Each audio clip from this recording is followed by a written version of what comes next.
السلام علیکم ورحمۃ اللہ وبرکاتہ۔ بسم اللہ الرحمن الرحیم، نحمدہ ونصلی علی رسولہ الکریم، اما بعد۔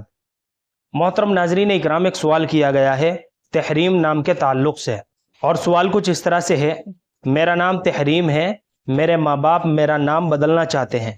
اور ایک کمنٹ کچھ اس طرح سے ہے: السلام علیکم، کیا قرآن و حدیث میں یہ نام رکھنے کو منع کیا گیا ہے؟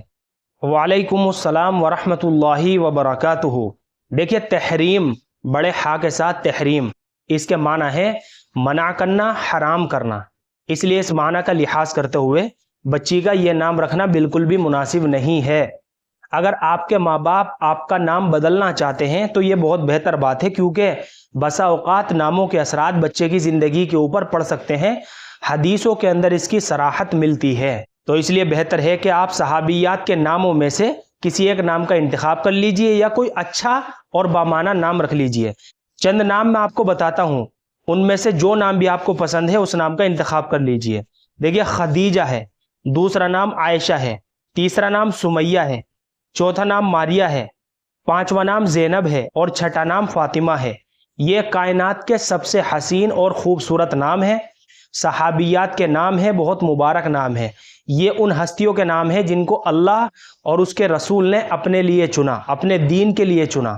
تو ان ناموں میں سے کسی ایک نام کا انتخاب کر لیجئے، یا پھر کوئی بھی اچھا اور بامعنی نام رکھ لیجئے۔ اسلامی نام ہونے چاہیے، جیسے اریبہ ہے، ارنب ہے، اسی طریقے سے عاقلہ ہے۔ ان ناموں کے معنی بھی اچھے ہیں اور مفہوم بھی اچھے ہیں۔ اور دوسرا کمنٹ جو آپ نے کیا ہے کہ کیا قرآن و حدیث میں یہ نام رکھنے کو منع کیا گیا ہے؟ دیکھیے، قرآن و حدیث میں تحریم نام رکھنے کی ممانعت کی صراحت تو نہیں مل سکی، یعنی قرآن و حدیث میں تو یہ بات نہیں ملتی، لیکن معنی کے اعتبار سے بچی کا یہ نام رکھنا مناسب نہیں ہے، کیونکہ اس کے معنی ہے منع کرنا اور حرام کرنا۔ اس لیے بچی کے لیے یہ نام بالکل بھی مناسب نہیں رہے گا۔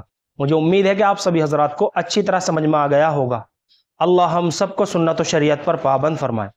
فقط واللہ اعلم۔